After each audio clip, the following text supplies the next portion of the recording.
ኃጢአትና ጽድቅ ዘፈንና መዝሙሩ አለየነው ከቅድስና ራቅን ግራ የተባለው ኃጢአት ቀኝ የተባለው ጽድቅ ነው ሁለቱም ተደበላለቀብን ሁለቱም አይቅሩብን ብለን ሁለት ቤት እግራችን ረግጧል ዘፈኑም መዝሙሩም ያምረናል ይሄው እግዚአብሔር በከተማ ውስጥ የሚደረገውን በአገር ውስጥ የሚደረገውን ግፍ አይቶ ነብዩን እንዳስነሳ የራሱን ሰው እንዳስነሳ ዛሬም ኢትዮጵያ ላይ ያለው ክፋት እንዲወገድ ሰው ወደ ቀደመ ማንነቱ እንዲመለስ ይጣራል የሚሰማ ዮናስ ጠፋ ዮናሶቹ ተኝተዋል እግዚአብሔር በቸርነቱ ያንቃል የክፋት ወንበር ላይ ተኝተናል የምቀኝነት ወንበር ላይ ቁጭ ብለናል ኢትዮጵያውያን ክፋታቸው በፊት ወጥቷልና ኢትዮጵያውያን የድሮ አይደሉምና ፍቅራቸው ቀዝቅዟልና መተማመን ጎርሎባቸዋልና በር ዘግተው መብላት ጀምረዋልና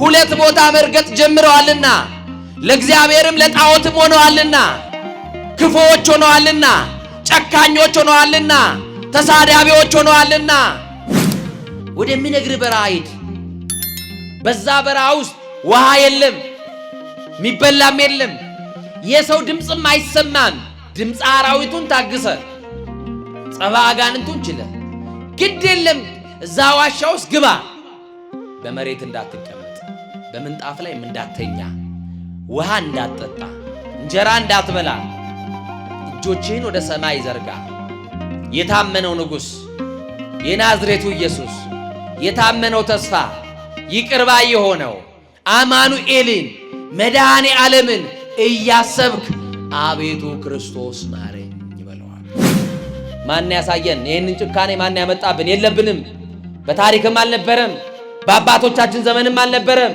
ታሪክ አንብቡ የለም ማን ያሳየን ይህንን ጭካኔ ከእግዚአብሔር ቃል በላይ ተድላና ደስታን የመረጣችሁ እናት አንድ ቀን ወሬ ነጋሪ መጣና ቤቷ የምስራች ማየ ልጅሽ ተገኘ አሏት ለእናትማ ከልጇ መገኘት በላይ ምን ደስታ አላት ልጅሽ መጣልሽ ሲሏትማ የእናት ደስታ ነው እንዲህ ብላለች ልጄ በሕይወት አለ አለች ልጄ በሕይወት አለ አካሉ አልጎደለም ሁለት አይን አለው አለው እናት ስትጣራ ተኝቶ የነበረው ልጇ ተነሳና የሆነች ሴት እንደምትመጣ አየ ለካስ እላዩ ላይ ያደረው አጋንንት እናቱን ሲያይ በርቀት የሆነች ውብ ሴት አድርጎ አሳይቶታል እንዴት ያለው አጋንንት ቢያድርብን ነው ታዲያ ጨካኞች ሆኖ የትኛው አጋንንት ሰፍሮብን ነው እንዲክፉ ይሆን ምን ዲያብሎስ ጋልቦን ነው የዝሙቱ አልጋ ላይ ወድቀናል እርኩሰት መንደር ውስጥ ገብተናል ጎሰኞች ሆነናል ጎጠኞች ሆነናል ዘረኞች ሆነናል አስማተኞች ሆነናል ጠንቋዮች ሆነናል መተተኞች ሆነናል አስመሳዮች ሆነናል ይው እንዲህ ካለ ክፉ ልምምድ ውስጥ ሊያወጣን እግዚአብሔር ይጣራል ወደ ህዝቡ ደግሞ የሚልከውን ዮናስን ስላጣ እንዲህ ባለ አበሳ ውስጥ እንገኛለን ለክፎችም ለደጎችም ቸር ነው አንተ መርጠህ ነው በጎ የምትሆነው ውለታ ለሚመልሰው ሰው አይተህ ነው በጎ የምታደርገው እግዚአብሔር ግን አለ ለክፎችም ለደጎችም ቸር ነው አለ ምንድነው አለ ቸር ነው አሁን የሰበሰበን እኮ ቸርነቱ ነው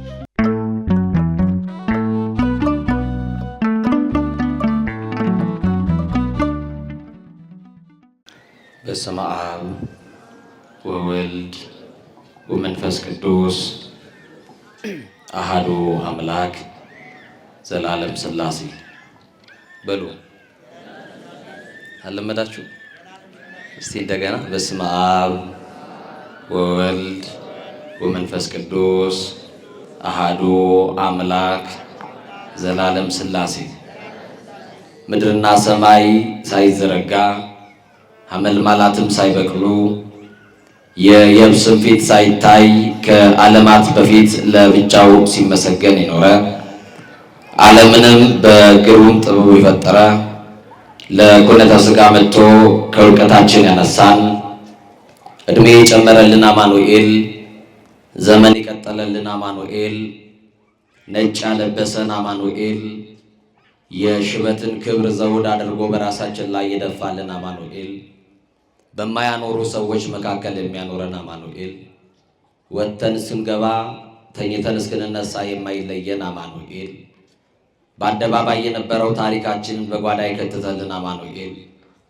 ያየብንን ያላሳየብን፣ የሰማብንንም ያላሰማብን፣ ገመና ሸፋኝ ጓዳ ከታች ከባት ያበሳ የሆነው የድንግል ማርያም ልጅ መድኃኔ ዓለም ኢየሱስ ክርስቶስ ለስም አጠራሩ ክብርና ምስጋና አምልኮና ውዳሴ ለገናናው ስሙ ይሁን።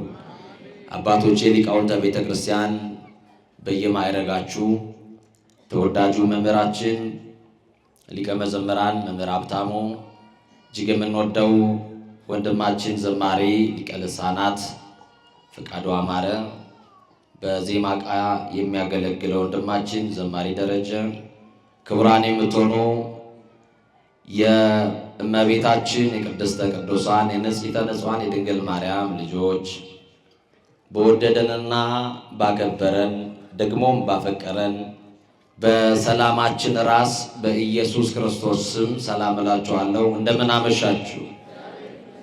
እንደምን አመሻችሁ? እንደምን ዋላችሁ? አሜን። ቸርነትና ምሕረቱን ያበዛልን በምሕረት አደባባይ ኃጢአት በደላችን ሳይቆጥር ለይቅርታ የጠራን አማኑኤል አምላካችን ስሙ በድጋሚ የተመሰገነ ይሁን። ይህችን ዕለት በናፍቆት ትጠባበቃላችሁ። እናታችሁ ቅድስት ኪዳነ ምሕረትን ለመለመን ለመማፀን እንባችሁ እንዲታበስላችሁ የመጣችሁ ምእመናን አላችሁና በመካከላችን እየዞረች በዘርፋፋ ቀሚሷ ድንግል ማርያም ሁላችንም ትዳብሰን። የምንመካባት የመመኪያችን ዘውድ ድንግል ማርያም ናት። የምንመረጎዝባት በትረ ሃይማኖታችን ድንግል ማርያም ናት። ገነት መንግሥተ ሰማያት የምንገባባት በራችን ድንግል ማርያም ናት። የሕይወት እንጀራ የቀረበባት አማናዊት መሶብ ድንግል ማርያም ናት።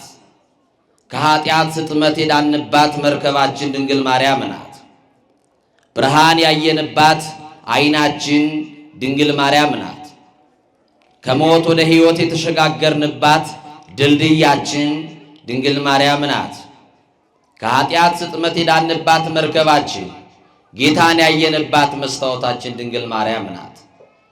በመላእክት በደቂቀ አዳም በልዑላኑ በትሑታኑ በሰማይ በምድር በገነት በመንግሥተ ሰማያት በዚህ ዓለም በአፈ መላእክት በአፈ ሰብ ውድስት የሆነች ድንግል ማርያም ናት። መርገመ ሥጋ መርገመ ነፍስ የሌለባት በረከተ ሥጋ በረከተ ነፍስ እያማለደች የምታሰጥ ድንግል ማርያም ናት። ሥላሴ የክብር ክብር ያጎናጸፏት ድንግል ማርያምን ነው። እናታችን ቅድስተ ቅዱሳን ድንግል ማርያም የኑሯችን አጣፋጭ ቅመም ናት። የቤታችን ድምቀት ናት። መከራን ያለፍነው በኪዳነ ምሕረት ነው። ክፉ ቀንን ያለፍንባት ድንግል ማርያም ናት። በሐዘን ሰዓት የተጽናናንባት እናታችን ናት። ባለቀስን ጊዜ እንባችን የታበሰባት ናት። እንጀራ በልተንባታል፣ ሸፋፋውም እግራችን ጫማ ለብሶባታል። ክብር ለኪዳነ ምሕረት ይሁን። የምትወዷት ውለታ ያለባችሁ ከፍ አድርጋችሁ አመስግኑ። እስቲ ሥላሴ ሁለት እጅ የሰጠው አጨብጭቦ አላልኩኝም። አላልኩኝም። እኔ የጠየቅኩትን ጥያቄ መልሱ በአግባብ። ሥላሴ መቼም ቻይና እጅ የሰራለት የለም። እዚህ ውስጥ አለ የጭብጨባ ኮፒ አለ እንዴ? ለኪዳነ ምሕረት እንደው አሁን ስቴዲየም ቢሆን እኮ ትበጠብጡን ነበር። ከፍ አድርጉ ሁለት እጃችሁ። አሁን ለእሷ ያልተጨበጨበላት እሷ ያልተመሰገነች ማን ይመስገን?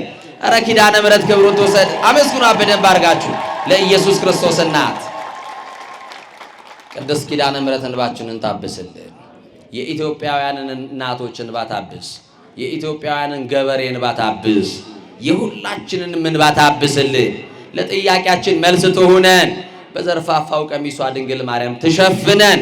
ይሄንን ክፉ ጊዜ ድንግል ማርያም ታስመልጠን። አሜን በሏ። እግዚአብሔር ሲናገር መጽሐፍ እንደሚናገረው ሰማያት በነጎድጓድ መብረቅ ይሞላሉ። እግዚአብሔር ሲናገር የምድር አለቶች ይሰነጣጠቃሉ። እግዚአብሔር ሲናገር ያዘነ ቢኖር ይጽናናል። እግዚአብሔር ሲናገር በተስፋ መቁረጥ ውስጥ ያለ ከነበረበት ጥልቅ ጭንቀትና ሐሳብ ይገላገላል። እግዚአብሔር መንፈስ ቅዱስ ሊቃውንት እንደሚናገሩት እግዚአብሔር ለአእምሮ ይናገራል። ለምን አልኳችሁ? መድኃኔዓለም አእምሮአችንን ይክፈትልን፣ ሕሊናችንን ይክፈትልን። ሊቃውንት ለአእምሮ፣ ዋዘኞች ለጆሮ፣ እግዚአብሔር ደግሞ ለልብ ይናገር። ልባችንን ይክፈትልን። አሜን በሉ። እንደ እግዚአብሔር በጎ ፈቃድ ጥቂት ደቂቃ እግዚአብሔርን እየሰማነው እንቆያለን። ማንን እንስማ? ማንን መስማት ይሻላል? እግዚአብሔርን መስማት በሕይወት እንድንቆይ ያደርገናል። በሕይወት መቆየት ከፈለጋችሁ ማንን ስሙ? ማንን እንስማ? የትምህርታችን ርዕስ የሚሆነው እለ ኢፈለጡ ጸጋሞሙ እሜማኖሙ በትንቢተ ዮናስ ምዕራፍ 4 ቁጥር 11 ላይ ያለውን መለኮታዊ ሐሳብ በማንሳት እንነጋገራለን። ቃሉ እለ ኢፈለጡ ጸጋሞሙ እሜማኖሙ ግራቸውን ከቀኛቸው ያለዩ ይላል። እስቲ ከኔ ጋር በሉ፣ ግራቸውን በሉ፣ ከቀኛቸው ያለዩ። የዚህ ቃል ተናጋሪ ፈጣሪ ዓለማት መጋቢ ዓለማት ሁሉ እሁዝ ውስተ እዴሁ የተባለ ሁሉ በእጁ የተያዘ ዓለማትን ፈጥሮ የሚገዛ የነገስታት ሁሉ ንጉሥ የሆነ የአማልክት ሁሉ አምላክ የሆነ የጌቶች ሁሉ ጌታ የሆነ እግዚአብሔር የተናገረው ቃል ነው። ቃሉም በጊዜው እግዚአብሔር ይህንን ቃል ሲናገር ያደመጠ የሰማ የእግዚአብሔር እንደራሴና ነቢይ ዮናስ ይባላል። ዮናስ ማለት የዋህ ማለት ነው። ጨካኞች በዝተዋል፣ የዋሆቹን ያብዛልህ። አሜን በሉ። ልባቸው እንደ ዮናስ የሚራሩትን ያብዛልህ። ዮናስ ርግብ ማለት ነው፣ የዋህ ማለት ነው። ዮናስ የእግዚአብሔር ነቢይ ነው። እግዚአብሔር ተናገረው ዮናስን። እግዚአብሔር በጊዜው ይናገረናል። እግዚአብሔር የማይናገርበት ጊዜ የለም። እኛ ደግሞ የምንሰማበት ደግሞ ጊዜ የለም። እግዚአብሔር ሁሌ ይናገራል፣ እኛ ደግሞ ሁሌ አንሰማውም። እግዚአብሔር ሳይናገረን የቀረበት ጊዜ የለም። እግዚአብሔር በመጻሕፍት ይናገራል፣ በመምህራን ይናገራል፣ በቤተ ክርስቲያን ይናገራል። በብዙ መንገድ እግዚአብሔር ይናገራል፣ ግን አድማጭ የለም። ወገኖቼ አሁን የምትሰሙትን ቃል ግማሾቻችሁ አጨብጭባችሁ አድንቃችሁ፣ ሌሎቻችሁ ከንፈር መጣችሁ ትሄዳላችሁ እንጂ ተለውጠንበት ስለማንሄድ ቃሉን ስለተለማመድ ነው። ዛሬ የሚመጣው መምህር ማን ነው ገሌ ነው የሚለውን ነገር ለመያዝ ነው እንጂ መለወጥ አለብን። ምን ማለት አለብን? እግዚአብሔር ይለውጠን ወገኖቼ። ያልተስተካከሉትን የኑሯችን ታሪክ የሚቀይር የሚያስተካክለው የተዘበራረቁትን የኑሯችን ጉዳይ የሚሰበስበው እግዚአብሔር የኑሯችን ታሪክ ይሰብስብልን። እንዲህ ብሎ ይጀምራል ትንቢተ ዮናስ ምዕራፍ 1 ቁጥር 1 ጀምራችሁ የእግዚአብሔር ቃል ይላል። የማ ቃል? ወደ አማቴ ልጅ ወደ ዮናስ መጣ ይላል። የእግዚአብሔር ቃል ወደ እኛ ይመጣል። ቃሉ ይጠግናል። ከስብራታችን የምንጠገንበት የእግዚአብሔር ቃል አቅጣጫ ስተን ወደ ኃጢአት ሸለቆ ስንወርድ እግዚአብሔር በቃሉ ይመልሰናል። ዛሬም ወደ ጥፋት መንደር እየወረድን ነውና በቃሉ እግዚአብሔር ይመልሰን። እንዲህ አለው፣ ዮናስ ተነስተ ወደዚያች ወደ ታላቂቱ ከተማ ወደ ነነዌ ሂድ፣ ክፋታቸው በፊቴ ወጥቷልና አለው ይላል። ተነስ ወደ ታላቂቱ ከተማ ወደ ኢትዮጵያ ሂድ፣ ኢትዮጵያውያን ክፋታቸው በፊቴ ወጥቷልና፣ ኢትዮጵያውያን የድሮ አይደሉምና፣ ፍቅራቸው ቀዝቅዟልና፣ መተማመን ጎድሎባቸዋልና፣ በር ዘግተው መብላት ጀምረዋልና፣ ሁለት ቦታ መርገጥ ጀምረዋልና፣ ለእግዚአብሔርም ለጣዖትም ሆነዋልና፣ ክፉዎች ሆነዋልና፣ ጨካኞች ሆነዋልና፣ ተሳዳቢዎች ሆነዋልና በታላቂቱ ከተማ በነነዌ ሂድና ስበክ አለ። ለዚህች ከተማ ማንኛውም ዮናስ መጥቶ ይስበክላት። ከክፋታችን የሚመልሰን ዮናስ፣ ከመንገዳችን የሚመልሰን ዮናስ፣ እየወረድንበት ካለው ቁልቁለት፣ እየጠፋንበት ካለው እየገባንበት ካለው ጨለማ የሚያወጣን ዮናስ፣ የእግዚአብሔርን ድምፅ የሚሰማ ዮናስ፣ ጆሮ የተከፈተው ዮናስ፣ አይኑ የበራለት ዮናስ ለኢትዮጵያ ያስፈልጋታል። እግዚአብሔር በከተማ ውስጥ የሚደረገውን በአገር ውስጥ የሚደረገውን ግፍ አይቶ ነቢዩን እንዳስነሳ የራሱን ሰው እንዳስነሳ ዛሬም ኢትዮጵያ ላይ ያለው ክፋት እንዲወገድ ሰው ወደ ቀደመ ማንነቱ እንዲመለስ ይጣራል። የሚሰማ ዮናስ ጠፋ። ዮናሶቹ ተኝተዋል። እግዚአብሔር በቸርነቱ ያንቃል። የክፋት ወንበር ላይ ተኝተናል። የምቀኝነት ወንበር ላይ ቁጭ ብለናል። የዝሙቱ አልጋ ላይ ወድቀናል። እርኩሰት መንደር ውስጥ ገብተናል። ጎሰኞች ሆነናል። ጎጠኞች ሆነናል። ዘረኞች ሆነናል። አስማተኞች ሆነናል። ጠንቋዮች ሆነናል። መተተኞች ሆነናል። አስመሳዮች ሆነናል። ይው እንዲህ ካለ ክፉ ልምምድ ውስጥ ሊያወጣን እግዚአብሔር ይጣራል። ወደ ህዝቡ ደግሞ የሚልከውን ዮናስን ስላጣ እንዲህ ባለ አበሳ ውስጥ እንገኛለን። ሂድ አለው በታላቂቱ ከተማ በነነዌ ያለው። ክፋታቸው በፊት ወጥቷል። ወገኖቼ ምን ያላደረግነው ኃጢአት አለ? ምን ያልተለማመድነው ስራ አለ? ያላደረግነው ያልተደረገ በዚህ ከተማ ውስጥ ያልተደረገስ ምን ኃጢአት አለ? ሂድ አለው። ተነስና ስበክላቸው አለ። የእግዚአብሔር ሐሳቡ እንድንመለስ ነው። እናቴ ልጅ ማን ይስማ ድምጹን? ማን ይስማ? ግድ የላችሁም እኛ እንስማ በሉ። እግዚአብሔር ይናገራል። እኛ እንስማ በሉ። አዎ ካለንበት መንገድ መመለስ አለብን። ዮናስ ወደ ታላቂቱ ከተማ ወደ ነነዌ ሂድ ሲባል ዮናስ ግን አለ ከእግዚአብሔር ፊት ወደ ተርሴስ ይኮበልል ዘንድ ተነሳ አለ። ዛሬ ኮብልለናል። ከቅድስና ኮብልለናል። ከስጋው ደሙ ኮብልለናል። ከቅዳሴው ከማይጥንቱ ከኪዳኑ ከጸሎቱ ኮብልለናል። እስቲ አንተ ውዳሴ ማርያም ከተዘጋ ስንት ዓመት ሆኖታል? አንተ ያኔ የገዛው መጽሐፍ ቅዱስ ካነበብክ ስንት ዓመት ሆኖታል? ቲክቶክ የምትባለዋ ከመጣች ጊዜ በኋላ ጸሎት አላቆማችሁም ይሁን? ባልና ሚስት በአንድ ቤት እየኖሩ መደማመጥ አቅቷቸው ሁለተኛ ባል ሆኖ የቤታቸው የገባ ስልክ አላደማምጥ ብሏቸው ልጆች ወላጆቻቸው ሲጠሯቸው ስልካቸው ላይ ሆኖ ፈዘው ደንዝዘው እንዲህ ባለ ሁኔታ ውስጥ ነው ያለነው። እንዲህ ካለ ሁኔታ ውስጥ መውጣት አለብን። የእግዚአብሔር ልጆች ማንም መስማት አለብን። ተነሳለው። በቃ የእግዚአብሔር ሐሳቡ ተነሱ ነው።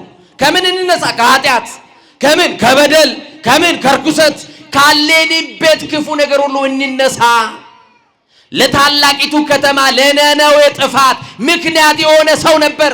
ለዚችስ ለታላቂቱ ከተማ ለኢትዮጵያ ጥፋት ማን ይሆን ተጠያቂው? አንቺም፣ አንተም፣ እኔም፣ እኛም ሁላችን እንጠየቃለን። ለምን? ተነሱ ይላል እግዚአብሔር። ተኝተናል። ተነስታችሁ ጸልዩ፣ ተነስታችሁ አልቅሱ። አልጋውን ብትተውትስ? ያማረውን መመገብ ብትተውትስ? የአበባ ምንጣፉትን ትታችሁ መሬት ብትወድቁስ? እግዚአብሔር እኮ መሐሪ ነው። መሐሪ ነው በሉ እስቲ። ወመኑ መሐሪ ዘከማከ የተባለ እንዳንተ ያለ መሐሪ፣ እንዳንተ ያለ ደግ፣ እንዳንተ ያለ ቸር ማን ነው ተብሎ የተነገረለት? እስመ ውእቱ ኄር ላዕለ ኄራን ወላዕለ እኩያን። እሱ ለክፎችም ለደጎችም ቸር ነው። እስቲ በሉ ከኔ ጋር እሱ በሉ። ለክፎችም ለደጎችም ቸር ነው። አንተ መርጠህ ነው በጎ የምትሆነው። ውለታ ለሚመልሰው ሰው አይተህ ነው በጎ የምታደርገው። እግዚአብሔር ግን አለ ለክፎችም ለደጎችም ቸር ነው አለ። ምንድን ነው አለ? ቸር ነው። አሁን የሰበሰበን እኮ ቸርነቱ ነው። አሁን እኮ የደገፈን ምህረቱ ነው። ምን በጎ ነገር ተገኝቶብን እዚህ የተገኘን ይመስላችኋል? የትኛው ጽድቃችን ቤቱ ያስቀመጠን ይመስላችኋል? የበዛው ኃጢአታችን በምህረት ተሸፍኖልን እንጂ የተሸፈነለት ሰው የወንድሙን ኃጢአት አይገልጥም። በደሉ የተከደነለት ሰው የሰውን ነውር አያወራም። የሰው ቁንጮ አይነጭም። የሰው ጎፈሬ አያበጥርም። ማረኝ እያለ ስለ ራሱ ያለቅሳል እንጂ ዛሬ ማረን እያለ የምናለቅስበት ነው እንጂ ጣታችንን በሰው ላይ የምንቀስርበት ዘመን አይደለም። እና ይገርማቸዋል። ከእግዚአብሔር ፊት ኮበለለ። እንዴት ቻለው? ማን አሳየው? ማን መራው? ከማፊት ንገሩኛ። ከእግዚአብሔር ፊት ኮበለለ። ወደ ኢዮጴም ወረደ ይለናል። እግዚአብሔርን አለመስማት አያችሁ የሚያመጣውን ነገር ወረደ ይላል። ውጣና ስበክ ሲባል አልሄድም ሲል ወረደ ይላል። ወዴት? ወደ ኢዮጴ። ከእግዚአብሔር ፊት ሸሸ ያለ እግዚአብሔርን እንዴት ቢሸሸው ልንገራችሁ። በምዕራብ ብሄድ እግዚአብሔር በዛ አለ። ወደ ምስራቅ ብሄድ እግዚአብሔር በዛ አለ። በሰሜን ብሄድ እግዚአብሔር በዛ አለ። በደቡብ ብሄድ በዛ አለ። ወደ ጥልቁ ቢወርድ እግዚአብሔር በዛ አለ። በሰማይ በምድር የሞላ አምላክ ነው። ከእግዚአብሔር ፊት መሸሻ አንችልም ወገኖቼ። ጨለማን ተገናገርገን ኃጢአት ስንሰራ ሰው እንዳያየን እንጂ እኮ እግዚአብሔር እንዳያየን ብለን አይደለም። እግዚአብሔር እንዳያየን አይደለም። እግዚአብሔርን ብንፈራማ ምርጫችን ጨለማ አይሆንም። የብርሃን ልጆች ወብርሃነ ጽድቅ ዘያበር ለኩሉ ዓለም፣ ለሰው ሁሉ የሚያበራ እውነተኛ ብርሃን መጥቶ ነበረ እኮ። ያንን ብርሃን አተን ወደ ቁልቁል ወረድን፣ ጨለማ ውስጥ አለን። አሁን በድንግዝግዝ ነው ያለነው ወገኖቼ። አጥርተን አላየንም። ቤተ ክርስቲያናችን ስለ ዓይናችን መብራት ጸጋ አይምሮ ላይንታ አልባቢና ወቀብ ከናፍሪነም ነገር እኮ እያለች ትጸልያለች። አዎ ዓይናችን ካልበራ በስተቀር ወደ ቅድስና መምጣት መቻል፣ ዓይናችን ካልበራ በስተቀር ወደ ቤተ መቅደስ መግባት፣ ወደ ምስጢራት ተሳትፎ መድረስ አንችልም። ወደ ኢዮጴ ወረደ። ከእግዚአብሔር ፊት መኮብለል ወደ ዓለም ያወርዳል። የእግዚአብሔር ሰው ነው።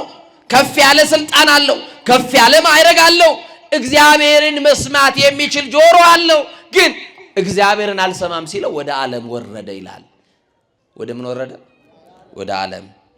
ምእመናን ወደ ጨለማ እንዳንወርድ፣ ወደ ጥፋት እንዳንወርድ፣ ወደ ዝሙት መንደር እንዳንወርድ ሥላሴ ይጠብቀን። ከዛ በኋላ ወደ ተርሴስ ሲኮበልል መርከብ አገኘና በመርከቢት ውስጥ ተሳፍሮ ከእግዚአብሔር መሸሽ የሚቻል መስሎት መርከብ ውስጥ ገባ ዮናስ። ምናልባት ይህንን ትምህርት እናንተ በዓመት አንዴ ተማሩት ይሆናል። ዛሬ ያለንበት ጉዳይ ስለሆነ ይህንን ትምህርት የመረጥኩት።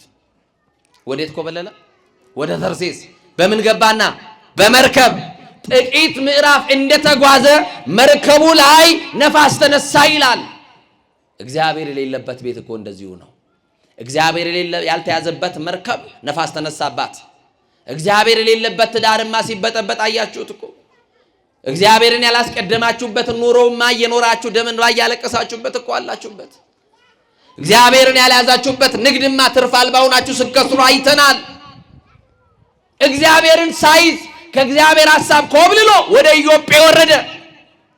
ወደ ተርሴስ የምትሄድ መርከብ አግኝቶ በመርከቢት ውስጥ ገባና ዮናስ ተኛ ይላል። አያችሁ፣ ከእግዚአብሔር ሐሳብ መኮብለል ስትጀምሩ ቤታችሁ ላይ የነገር ነፋስ ይነሳል። ቤታችሁን የሚያውክ ነፋስ። እናት የምትናገረዋን አባት እንዳያዳምጥ፣ አባት የሚናገረውን ልጆች እንዳይሰሙ የሚያደርግ ቋንቋ የሚያደበላልቅ ነፋስ በቤታችሁ ይመጣል። መርከቢቷ ማዕበል ማናወጥ ጀመረ። ማዕበል ተነሳባት። ዮናስ ግን መርከቢቱ የውስጠኛው ክፍል ውስጥ እንደገባ ተኛ አለ። ምን አለ?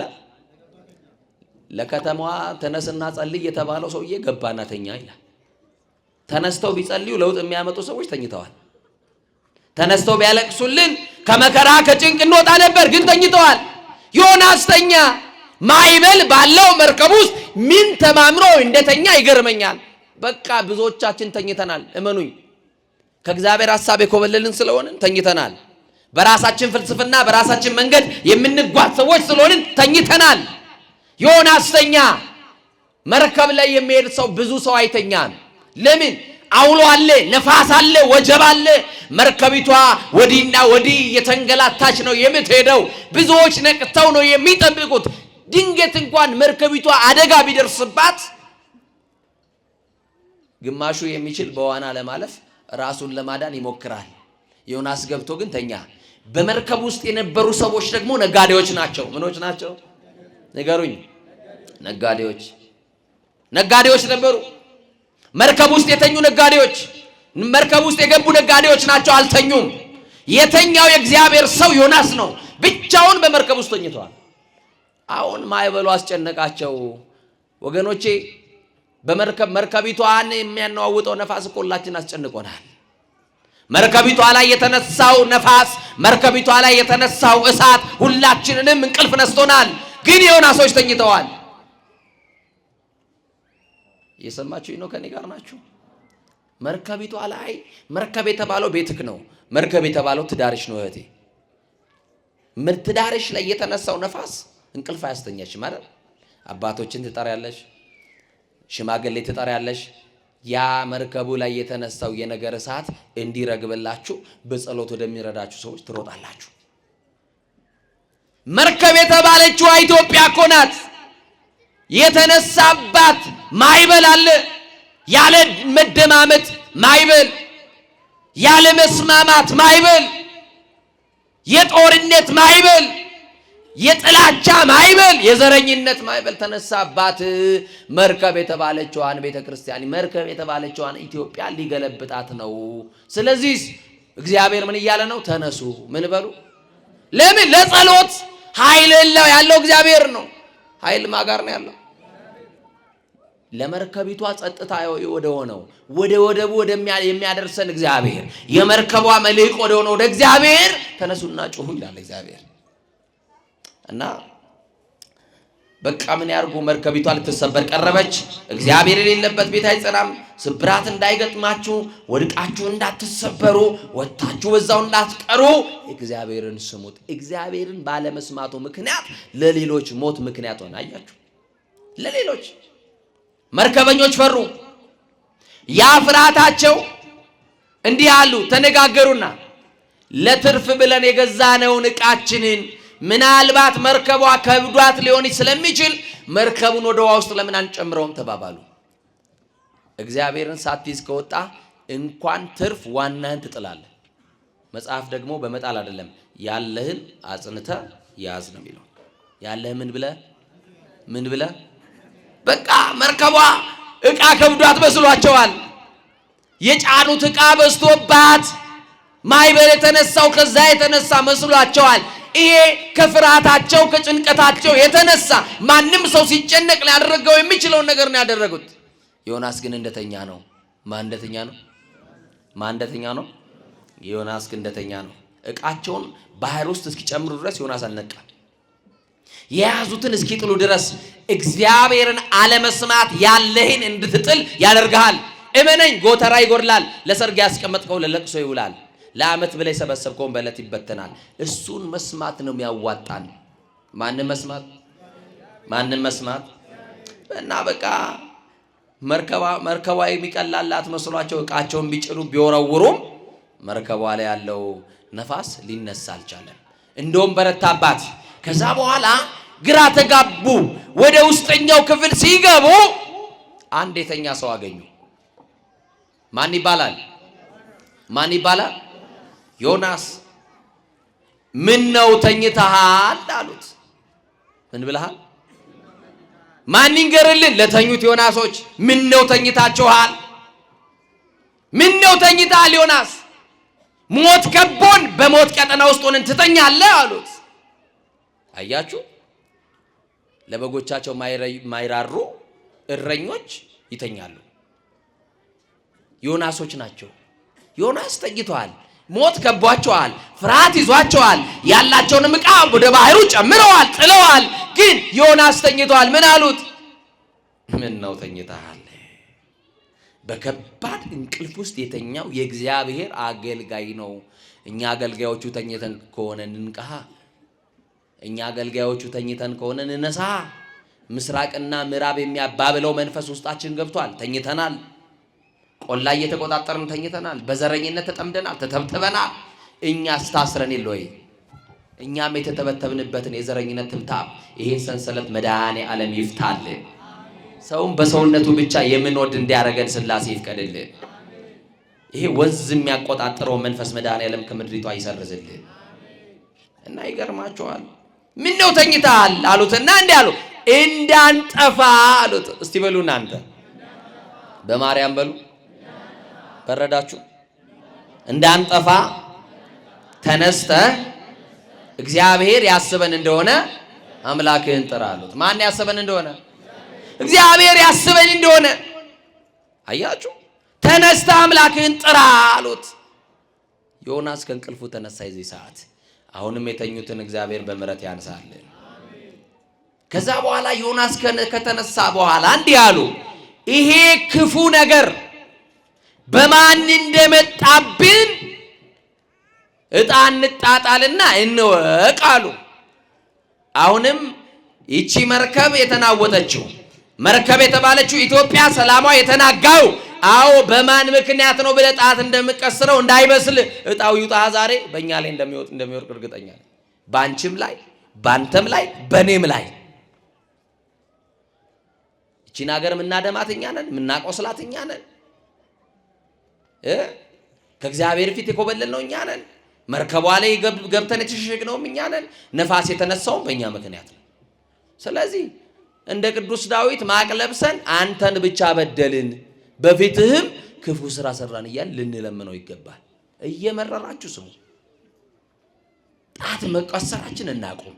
ሚስተር ኤክስ ሚስተር ዋይ ማባባሉን እናቁም እና ይሄ ነገር ያገኘን ይሄ ጥፋት ያገኘን በእኔ ምክንያት ነው ብሎ የሚያለቅስ ዮናስ ያስፈልጋል። እጣ ይጣጣል ሲባል እጣው በማን ላይ ወደቀ? በዮናስ ላይ። ዛሬ ያገኘን መከራ፣ ዛሬ ያገኘን ስደት፣ ዛሬ ያገኘን ሰቆቃ፣ ዛሬ ያገኘን እንግልት በማን ይመስላችኋል? ይሄ ሁሉ መከራ የመጣብን በተኙት ዮናሶች ናቸው። በተኙ ዮናሶች፣ በጎቻቸውን በማሰማራት ባልቻሉ እረኞች፣ ራሳቸውን ብቻ በሚመለከቱ የእረኝነት ስራቸውን በተው በረሱ፣ ከእግዚአብሔር ሐሳብ ፈቀቅ ባሉ ዮናሶች ያገኘን መከራ ነው። እመኑኝ ዓለም ጠልቶናል። ይሄ እየመረረ ልንቀበለው የሚገባ እውነት ነው። ኦርቶዶክሳውያን ናችሁ፣ ወደማይጠላችሁ ወደ እግዚአብሔር ኑ። የኃጢአት ሐሩር ያጠወለጋችሁ ኑ። የኃጢአት ፀሐይ ሞቃችሁ የጠወለጋችሁ ሐሩሩ ያጠወለጋችሁ ኑ። ቤተ ክርስቲያን ጥላ ናት። ልጆቼ ትላለች ቤተ ክርስቲያን በሯን ከፍታ ትጠራችኋለች። እግራችሁ እየደረሰ ልባችሁ እየሸፈተ እኮ ተቸግረን ነው። እኛም ቃላችን ሌላ፣ የምንኖረው ኑሮ ሌላ፣ የምንሰብከው ሌላ፣ የምንኖረው ሌላ፣ የምንዘምረው ሌላ፣ የምንኖረው ሌላ፣ የምንቀድሰው ሌላ፣ ቅድስናው የለም። እኛም ራሳችንን እንፈትሽ። እኛም ራሳችንን ልንመለከት ይገባናል። የቤቱ አገልጋዮች እናንተም ስንደክም አይታችሁ አትፍረዱብን። እናንተ የለበሳችሁትን ስጋ ነው የለበስነው። ልንደክም እንችላለን፣ በድካማችን የሚራራ ጌታ አለን ተብሎ ግን ተጽፏል። ስንደክም የሚያበረታን፣ ስንዝል የሚደግፈን፣ አይዟችሁ ብሎ በብርታት ቃል የሚደግፍ ደግ የሆነ አባት አለን። እሱን ተስፋ አድርገን የመጣ ነው። ዳዊት ምንድን ነው ያለው? እኔ ግን በምህረት ብዛት ወደ ቤት እገባለሁ እኮ ነው ያለው። በምን ብዛት? ስለዚህ ሁላችን እዚህ ውስጥ ምህረት የተደረገልን ሰዎች ነን። የሰማችሁ ነው አይደል? የተለየን አይደለን። ምህረት የተደረገልን ሰዎች ነን። እና ከዛ በኋላ ይህ ክፉ ምክንያት በማን ምክንያት እንዳገኘ ንገረን አሉት። እጣው በዮናስ ላይ ወጣና በምን ምክንያት ነው ያገኘ? ማነ? ስራ ምንድነው? ከወዴት መጣ? አገርስ ማን ነው ብለው ጠየቁት። እንዲህ አለ፣ እኔ አለ ዕብራዊ ነኝ አለ። እስቲ እኔ ኢትዮጵያዊ ነኝ በይ። እኔ ኬንያዊ፣ እኔ ሱዳናዊ ነኝ፣ እኔ ሶማሊያዊ ነኝ። ኧረ በመድኃኒዓለም እንዴ እኔ በሌላ ቋንቋ ባስተምር ይሻለኛል። አማርኛ ሰው እንዴ? እስቲ እኔ ኢትዮጵያዊ ነኝ በሉ። ኢትዮጵያዊነትማ እንደ ቲሸርት የምንቀይራት እኮ ሆናለች እኮ። ድሮ ነበር በአባቶቻችን ዘመን። አሁን ሀገሩን የሚወዳለ እንዴትም አድርጎ በኬንያ የሚው በሱዳን በሶማሌ የሚወጣ ነው እንጂ ሀገሩን የሚወድ ሰው አለ? ንገሩኛ። ጥቂት ሰው ነው ያለው። ማምላክ ምስክሬ። ድሮ ተወስዶ በጣም ብዙ ነገር ተወስዶብናል። ስለዚህ አሁን ደግሞና እኔ ኢትዮጵያዊ ነኝ በሉ።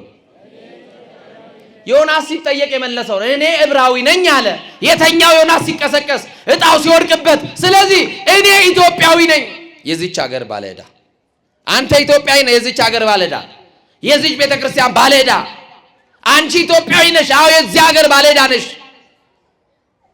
ለሀገርሽ ሰላም ያልጸለይሽ፣ ለወገንህ ስደት መሬት ወድቀ ማልቀስ ያልቻልክ፣ ዛሬም እንብላው እያላችሁ ያላችሁ፣ በዳንኪራው አስረስምሹ እያላችሁ ያላችሁ ሰዎች አላችሁ። ትወዷታላችሁ ኪዳነ ምሕረትን። አዎ ግን ስለ ሀገራችሁ ምን ያክል፣ ስለ ቤተ ክርስቲያን ምን ያክል ስለምትወዷት ነው አይደል የተሰበሰባችሁት? ነው አይደል? ቀጥሎ እንዲህ አለ፣ እኔ ዕብራዊ ነኝ ካለ በኋላ ባህሩንና የብሱን የፈጠረውን የሰማይን አምላክ እግዚአብሔርን አመልካለሁ አላችሁ። ማንን ታመልካላችሁ? ማንን ነው የምናመልከው? አቤት እግዚአብሔርን ምናመልከው። ምንበረከክለት፣ ምንሰግድለት፣ በጎ አምልኮ ምናመልከው እግዚአብሔርን ነው። በቅዳሴያችን ላይ ቅዳሴ ልክ እንደተገባ ዲያቆኑ በእንተ ቅድሳት ከማንበቡ በፊት ምንድነው የሚባለው? ካህኑ ፍትሐ ዘወልድ ሊደግምላችሁ ሲል ዲያቆኑ የሚያሰማው አንድ ነገር አለ። ለእግዚአብሔር በፍርሃት ሆናችሁ ስገዱ ይላል። በዚህ ቤተ መቅደስ ለማን ነው የሚሰገደው? ለማን? ስለዚህ ዮናስ መልሱ ምንድነው? የመጀመሪያው እኔ ዕብራዊ ነኝ አለ። ዕብራዊ ነኝ። የመጀመሪያው አንተ ኢትዮጵያዊ ነህ አይደለ? መጀመሪያ ኢትዮጵያዊነትን አስቀድም እስቲ። እየሰማችሁኝ ነው አይደል? ከዛ በኋላ የሚከተለው ይከተላል። እኔ ዕብራዊ ነኝ ካለ በኋላ ባህሩንና የብሱን የፈጠረውን የሰማይን አምላክ እግዚአብሔርን አመልካለሁ ሲላቸው ፈሩ ይላል። ምን አሉ? ማንን አመልካለሁ ስላለ ምናልባት እጣው የወደቀው በሱ ነው። ደግሞ እግዚአብሔርን አመልካለሁ እያለን ነው።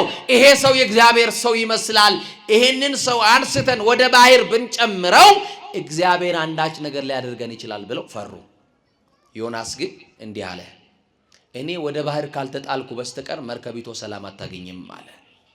አንድ ሰው የሚጣል ዮናስ፣ መርከቢቷን የበጠበጣት ዮናስ ወደ ባህር መጣል አለበት። የሰማችሁ ነው። ወይንም ደግሞ ዮናሶች ተሰብስበው መርከቢቷን ያናወጡ ዮናሶች ተሰብስበው በእግዚአብሔር ፊት ሊጣሉ ይገባል። ራሳቸውን ሊያዋርዱ ይገባቸዋል። እየሰማችሁ ነው የምለው ነገር። ከዛ ግዴላችሁም አትፍሩ፣ አንሱና ወደ ባህር ውስጥ ጣሉኝ አላቸው። አነሱና ወደ ባህሩ ሲወረውሩት መርከቢቱ ጸጥ አለች። እግዚአብሔርስ ዮናስን ተወው? ከመንገድ ርቋል አልሰማኝም ብሎ ተወው? ባህር ውስጥ ሲጣል እሰየታ አባቱ እኔን አልሰማ ብሎ ይበለው አለ እንዴ? ይኸው የኛ ሰው እንደዛ ይላል። ትንሽ ፈተና ሲገጥም የታባቷ እሷ ስትንቀባረር የታባቱ ይበለው እንደዚህ ሲሆን አይደለም ይለው። ስንወድቅ እሰይ የሚለን ብዙ ሰው አለ። እግዚአብሔርስ ወደ ባህር ሲጣል ዮናስን የሚቀበል አሳ አንበሪ ያዘጋጀለት። አሳ አንበሪ ሆዱ እኮ ምቹ አይደለም። ሳይንስ የምታው መቼም በደንብ ታውቃላችሁ ከኛ በተሻለ። በሆድ ውስጥ እንደ መጋዝ ያለ ዳይጀስት የሚያደርግበት ነገር አለው። የአሳ አንበሪ ሆድ ውስጥ የገባ ሰው ይቆራረጣል። ምቹ ያልሆነ ነገር ውስጥ ነው ያለው። አሳ አንበሪ እንደ ኬሚካል ያለ በውስጡ አሲድ ይተፋል። አያችሁ፣ እግዚአብሔር ለዮናስ ያዘጋጀለት ምቹ ያልሆነ ነገር ነው። ላስታውሳችሁ የእናታችሁን ማህፀን 9 ወር ከ5 ቀን የቆየንበት የእናታችንን ማህፀን ልጁ ተስተካክሎ አይደለም በእናቱ ማህፀን የተቀመጠው። የሰማችሁ ነው አይደል? እንዲህ ሸርተት ብሎ ነው የተቀመጠው። አንድ ቀን አንቺ ማዬ ለራስሽ ተስተካከልሽ በትራሽ ስተኝ እንዴ ዘገዘቅሽኝ እኮ ብሏት ያውቃል እንዴ ልጁ? ንገሩኛ። የእናት ማህፀን ውስጥ ኦክሲጅን የለም። በእናት በኩል ግን ሁሉን ነገር እግዚአብሔር ያደርግለታል አይደል? ያ ልጅ 9 ወር ከ5 ቀን ቆይታውን ጨርሶ ከማህፀን ዓለም ሲወጣ ከጠባባው ወደ ሰፊ ከጨለማው ወደ ብርሃን ሲመጣ ያ ልጅ አይስቅም፣ እያለቀሰ ይመጣል። ለምን ይመስላችኋል? ተዘግዝቄም ሲመቸኝ ከነበረው ከማህፀን ዓለም ተስተካክዬ ወደማይመቸኝ ዓለም መጣው ብሎ ያለቅሳል። ይሄው ወገቤና አመመኝ እያልክ በወንድ ፍራሽ ትገዛለህ፣ ግን እንቅልፍ የለህም። ይሄው የኢትዮጵያን ገበሬ ሄድና ቁርበት አንጥፎ ዲስክ የሚባል ነገር አያውቀው። ለምን ይመስልሃል? ያልተስተካከለው ፍራሻችን አይደለም፣ ያልተስተካከልነው እኛ ነን። እየሰማችሁኝ ነው? ስብዕናችን አልተስተካከለም፣ አመለካከታችን አልተስተካከለም። ትክክል አይደለንም። በአጠቃላይ ትክክል አይደለም። የቆምንብን መንገድ እመኑኝ ትክክል አይደለም። ከቤተ መንግስት እስከ ቤተ ክህነት የእግዚአብሔር ክብር ጎሏል። እና ባህር ውስጥ አሳ አንበሪውን አዘጋጀለት። 3 መዓልት 3 ሌሊት በአሳ አንበሪ ሆድ ውስጥ። እስቲ እኔ ይገርመኛል እግዚአብሔር ውሃ ውስጥ 3 ደቂቃ ያለ ኦክሲጅን መቆየት ይቻላል? ይቻላል ወይ? እንደው ጎበዝ የሆነ ዋህናተኛ 1 ሰዓት መቆየት ይችላል ውሃ ውስጥ? አያችሁ፣ ኦክሲጅን ሳይዝ። ስለዚህ ዮናስን የተቀበለው ማን ነው ማለት ነው? እግዚአብሔር ስትወድቅ ወንድሜ ዝም ብሎ አያይህም። እግዚአብሔር ስትጣል ዝም ብሎ አያይህም። እህቴ ዝም ብሎ አያይሽም። በኃጢአት ውስጥ ነን፣ በርኩሰት ውስጥ ነን፣ በደል እየጨመርን ነው። ስንወድቅ ግን እግዚአብሔር ዝም ብሎ አያይንም። የሚያነሳ እጅ አለው፣ የደገፈን የምሕረት እጅ አለ። አያችሁ፣ ይቅር ያለን እጁ። አሁን እኮ ያለነው የደገፈን የምህረት እጁ ነው አይደል? እና 3 መዓልት 3 ሌሊት ካደረ በኋላ ዮናስን የት እንደተፋው ታውቃላችሁ? አልሄድም ብሎ የኮበለለበት ከተማ ላይ እግዚአብሔርን አልታዘዝም ወዳለው ወደ መጀመሪያዊቱ ከተማ ሊሰበክላት ወደሚገባት ከተማ ዳር ላይ አሳ አንበሪው ተፋው። አያችሁ፣ ብዙዎቻችን ዓለም ውጦ አስቀርታናለች እንጂ አልተፋችንም። ዮናስን ከተማዋ ላይ ተፋው። ዮናስ ልክ እንደወጣ አሁን አለመታዘዝ እንደማያዋጣ አመነ። አያዋጣም አለመታዘዝ፣ እብሪተኛ መሆን፣ ልግመኞች መሆን በቃ አያዋጣንም። ለማን መታዘዝ ይሻላል? ለማን መገዛት ይሻላል? ከዛ ዮናስ ያለው አንድ አማራጭ አለ። እየሰማችሁ ይኖር። በቃ ዮናስ በአሳው ውስጥ ሆኖ ወደ አምላክ ወደ እግዚአብሔር ጸለየ ይላል ምዕራፍ 2 ላይ ምን አለ? በመከራ ሳለሁ ወደ አምላክ ወደ እግዚአብሔር ጮኽኩ፣ እርሱም ሰማኝ። እግዚአብሔር ይስማችሁ። በሲኦል ሆድ ውስጥ ሆኜ ጮኽኩ፣ ቃሌንም አዳመጥክ ካለው በኋላ ወደ ጥልቁ ወደ ባህር ውስጥ ጣልከኝ አለ። ወደ ምን ጣልከኝ አለው? ወደ ጥልቁ። ወደ ምን ውስጥ? ወደ ባህር ውስጥ ጣልከኝ። ፈሳሾችም በዙሪያዬ ነበሩ፣ ማዕበልና ሞገድ ግን በላይ አለፈ አለ። መከራውን በላያችን ያሳልፍልን። የኢትዮጵያን መከራ ያሳልፍልን። የእናቶቻችን መከራ ያሳልፍልን። የሕፃናቱን መከራ ያሳልፍልን። የገበሬውን መከራ ያሳልፍልን። የወጣቱን መከራ ያሳልፍልን። መከራውን ግን አሳልፍክልኝ አለ እና እግዚአብሔርን እያመሰገነው የነበረው አለመታዘዝ አያዋጣኝም ብሎ ዮናስ እግዚአብሔርን ሊታዘዝ ቃል ገባ። ሁለተኛ ይላል ምዕራፍ 3 ላይ ሁለተኛ በሉ እስቲ። የእግዚአብሔር ቃል ወደ ዮናስ መጣ ይላል። አንዴ ተናግሮን ዝም አይለንም መድኃኒዓለም። አያችሁ፣ ሁለተኛም ተናገረው እግዚአብሔር። ምን? ልጆቹ እንዳይጠፉበት እግዚአብሔር ለልጆቹ ተጨንቋል። ኢትዮጵያውያን እንዳይጠፉበት ስለ ኢትዮጵያውያን ተጨንቋል እግዚአብሔር። አልሄድ ያለው ዮናስ ነው እንጂ ህዝቡ እኮ አይደለም። ህዝቡማ ተመለስ ስንለው የሚመለስ ደግ ህዝብ ነው የኢትዮጵያ ህዝብ። ና ስንለው ይመጣል፣ አጨብጭብ ስንለው ያጨበጭባል፣ ስጥ ስንለው ይሰጣል። አልታዘዝ ያለ ዮናስ እግዚአብሔርን አልሰማ ብሎ ለህዝቡ የእግዚአብሔርን መልእክት አላስተላልፍ ያለው ዮናስ ስለሆነ ነው እንጂ ህዝቡማ በኃጢአት ተዘለው ቢኖሩም የራራላቸው እግዚአብሔር ነው። ማን አዘነለት? ለዛ ለኢትዮጵያም እግዚአብሔር ይዘንልን፣ ለኛ ለሁላችን ይዘንልን። ድጋሚ እንዲህ አለው፣ ተነስተ ወደዛች ወደ ታላቂቱ ከተማ ወደ ነነዌ ሂድ፣ የምነግርህን ስብከት ስበካለሁ። ዮናስም ተነስቶ እንደ እግዚአብሔር ቃል ወደ ነነዌ ሄደ።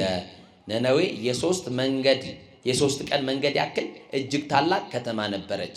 ዮናስም የ1 ቀን መንገድ ያክል ወደ ከተማይቱ ውስጥ ሊገባ ጀመረ። ጮኸም አለ። ምን አለ? ጮኸ በከተማው ህዝቡ ሁሉ እንዲሰማው።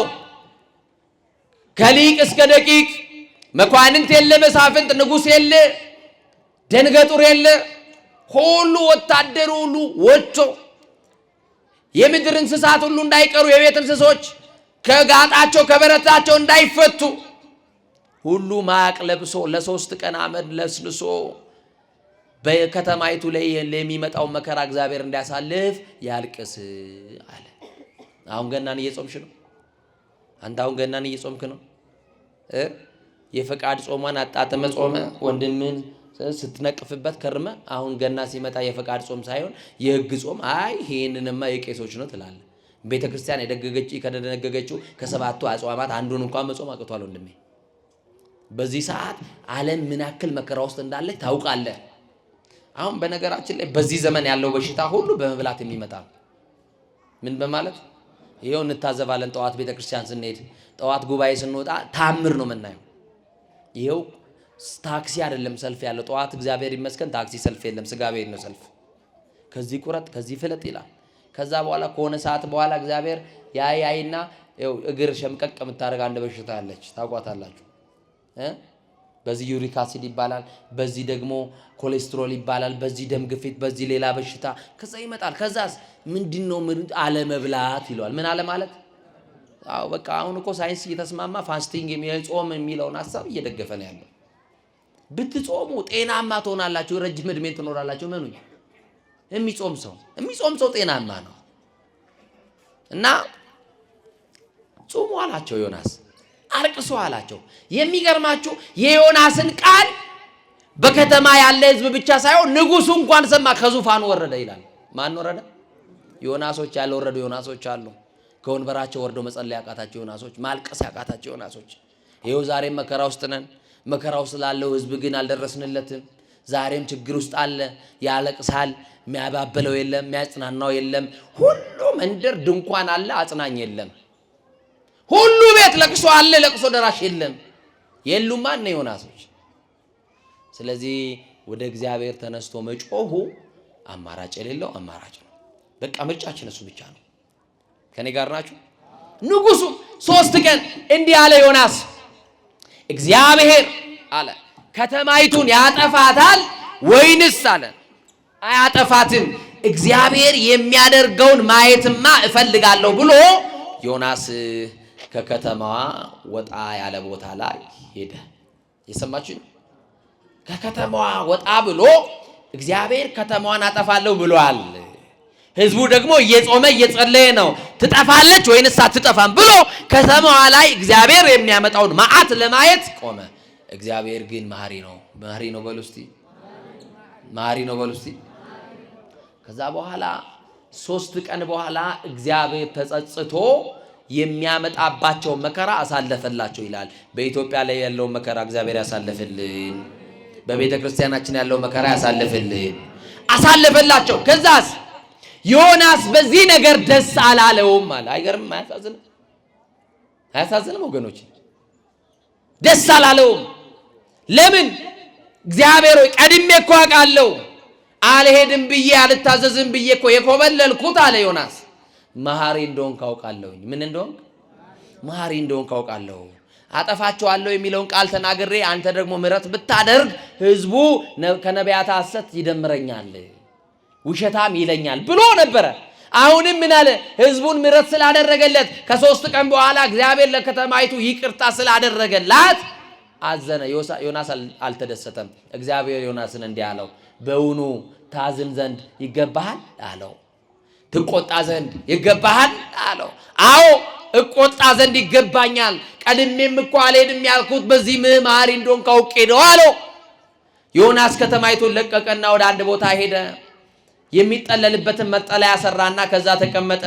እግዚአብሔር ቅል የሆነችን ቅል አዘዘና ጥላ እንድትሆነው አደረገለት።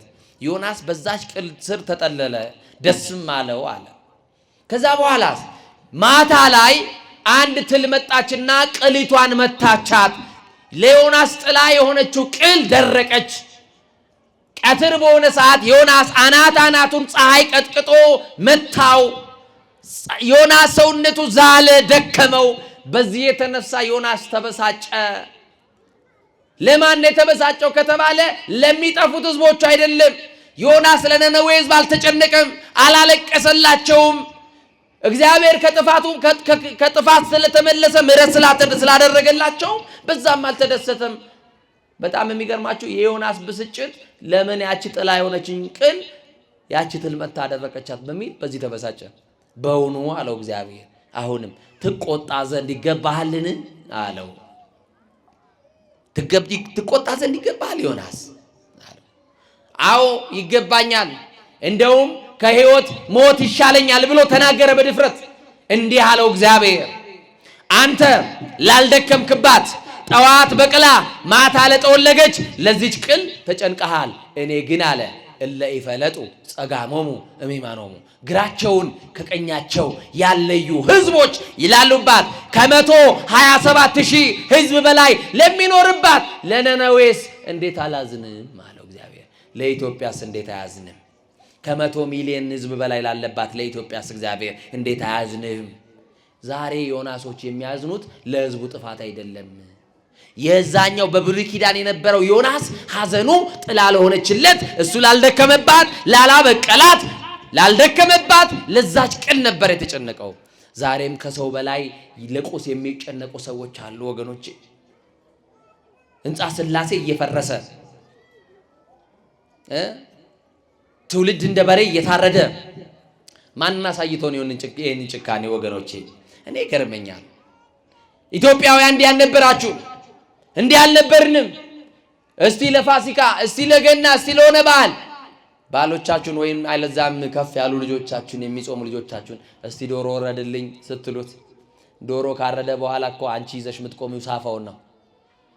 የዶሮውን እንኳን መከራ ጣር ላለማየት ዶሮ አርደን ስንነሳ ሳፋ እንደፋበታለን። ዛሬ ማን አስተማረን ታዲያ ወንድምን አጋድሞ ማረዱን? ማን ያሳየን? ይህንን ጭካኔ ማን ያመጣብን? የለብንም። በታሪክም አልነበረም፣ በአባቶቻችን ዘመንም አልነበረም። ታሪክ አንብቡ፣ የለም። ማን አሳየን ይህንን ጭካኔ? ስለዚህ ተኝታችኋል። በወንዱም በሴቶችም ያላችሁ ዮናሶች፣ በቤተ መቅደሱም በውስጥም በውጭም ያለን ዮናሶች ተኝተናል። ልንነቃ ይገባናል። ምንድነው ያለው እግዚአብሔር? ግራቸውን አለ። እስቲ በሉ ከቀኛቸው ያለዩ በዛች ከተማ የሚኖሩ አሉ። ግራቸውን ከቀኛቸው ያለዩ የተባሉት ኢትዮጵያውያን ናቸው። ጽድቅና ኃጢአት የተደበላለቀብን ሕፃናትን ታውቃላችሁ። ጫማ ልበሱ ብትሏቸው ቀኝና ግራውን ያውቁታል። የቀኙን ለግራው፣ የግራውን ለምን ይለብሳሉ? ለምን ይመስላችኋል? ጠይቃችኋል? ሕፃናት ስለሆኑ የማስተዋል ደረጃ ላይ ስላልደረሱ አይደል? ቀኝና ምናቸውም ስለማይለዩ ግራቸውን። እኔና እናንተም እንደዚህ ሆንን። ዛሬ ቀኝና ግራው ተደበላለቀብን። ኃጢአትና ጽድቅ፣ ዘፈንና መዝሙሩ አለየነው። ከቅድስና ራቅን። ግራ የተባለው ኃጢአት፣ ቀኝ የተባለው ጽድቅ ነው። ሁለቱም ተደበላለቀብን። ሁለቱም አይቅሩብን ብለን ሁለት ቤት እግራችን ረግጧል። ዘፈኑም መዝሙሩም ያምረናል። ይሄው ጠዋት መዝሙር የሚከፈትባቸውን ቤቶች ታዘቡ። ከ4 ሰዓት ያለፈ መዝሙር ግን አያሰሟችሁም። እስኪ ነጋ እንቅልፍ እስኪነሷችሁ ዘፈን ይደልቃሉ። ልክ ሲነጋ እንዴት እንደሆነ አላቅም። አያችሁ፣ ሁለቱም አይቅርብን። ግራቸውን ከቀኛቸው ያለዩ። አያችሁ፣ መጽሐፍ ቅዱስ ቀኝና ግራ ብቻ አይደለም። በነገራችን ላይ ግራና ቀኝ፣ በግና ፍየል፣ ጨለማና ምን ብርሃን እንዲህ እያደረገ ይመስላል። ለምሳሌ ቀኝና ግራ። አሁን በቀኝ መቆምን ማን ነው የሚፈልገው? እስቲ እናንተ በቀኝ መቆም ነው በግራ መቆም ነው ፈልጉት? ግድ የላችሁም። አሁን ጥያቄን አስተካክዬ ግራ አዝማች ነው ወይንስ ቀኝ አዝማች ብላችሁ ቀኙን ከተበላችሁ ያው ግራው አይቀርባችሁ እና ግራና ቀኝ፣ በግና ፍየል ተብሎ መጽሐፍ ቅዱስ ተቀምጠዋል። ጽድቅና ኃጢአት እየሰማችሁ ነው። አሜሃ ዕለት ይበክዩ ኃጥአን ወይትፌሱ ጻድቃን። በዛን ዕለት ጻድቃን ደስ ይላቸዋል፣ ኃጥአን ግን ያለቅሳሉ። የትኛው ዕለት? ጻድቃንን በቀኝ ሲያቆማቸው። በየት ሲያቆማቸው? በቀኝ ሲያቆማቸው። ኃጥአንን በግራ ሲያቆማቸው። በቀኝ ያቆማቸው የሚደሰቱት ኑ አቤ ቡሩካኑ ለአቡዬ ሲላቸው የአባቴ ቡሩካኖች ኑ ዓለም ሳይፈጠር ያዘጋጀሁትን መንግስቴን ምን በሉ ውረሱ ሲላቸው ጻድቃን ይደሰታሉ። አያችሁ። ኃጥአንስ የሚያለቅሱ ሁሩ እምኔ አላውቃችሁም ወግዱልኝ፣ ከኔ ሂዱ። ከእግዚአብሔር ቃል በላይ ተድላና ደስታን የመረጣችሁ፣ ዓለምን የወደዳችሁ፣ በዓለም ያለውን የሥጋ ፍላጎት የአይን አእምሮት የወደዳችሁ፣ እግዚአብሔርን ያልሰማችሁ፣ መጽሐፍ ያቃለላችሁ፣ መምህራንን የናቃችሁ ወግዱልኝ ይላቸዋል። የዛን ዕለት ቀኝና ግራ፣ ብርሃንና ጨለማ፣ በግና ፍየል ያልኳችሁ ስንዴውን ወደ ጎተራ እንክርዳዱን ለእሳት ሊዳርግ አማኑኤል ሲመጣ ቁመተ የማንን ነጽሮተ ስሉስ ቅዱስን ያድለን። አሜን በሏ።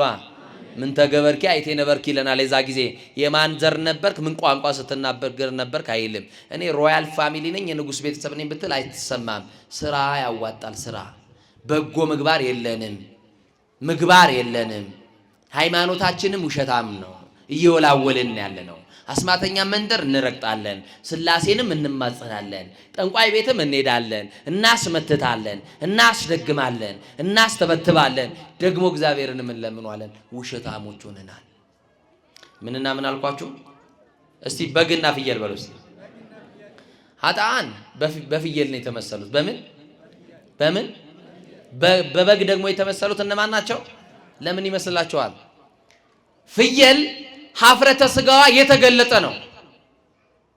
እውነት አሰት ፍየል ሀፍረተ ስጋዋ የተገለጠ ነው። ኃጥአን በፍየል ተመሰሉ። ለምን? ኃጥአንም ኃጢአታቸውን በንስሐ አይሸፍኑምና ንስሐ ሳይገቡ በተድላ ደስታ ይጨርሳሉ። ሙሽራው ይመጣል፣ ይጠራሉ፣ ይሞታሉ፣ ለፍርድ ይቆማሉ። በፍየል ተመሰሉ። በግ አጥፍረተ ሥጋዋን በላቷ ትከድናለች፣ ትሸፍናለች። ኃጥአንም በደላቸውን በንስሐ ይከድናሉ። ጻድቃን በምናቸው ይከድናሉ? ጻድቃን ኃጢአታቸውን በምን? በንስሐ ይሸፍናሉ። ቀኝና ግራ ያሉት በነነዌ ከተማም የነበሩ ሰዎች ሁለት ቦታ የረገጡ የጥጃ ምስል የሚያመልኩ እግዚአብሔርን የካዱ እግዚአብሔርን የረሱ የማይተማመኑ የሚገዳደሉ ሰዎች ነበሩ። እግዚአብሔር ግን አዘነላቸውና ምን አላቸው? እንዲጠፉ አልፈለኩም፣ ምክንያቱም በከተማዋ የሚኖሩ ግራቸውን ከቀኛቸው ያለዩ ናቸው አለ። አንድ ነገር ላንሳና ሊጨርስ ትምህርቴ። እግዚአብሔር ከሁላችን ጋር ይሁን። በዚህ በዜና አበው ላይ የተጻፈ ታሪክ ነው። አባ ዳንኤል የሚባል አንድ የበቃ አባት አለ።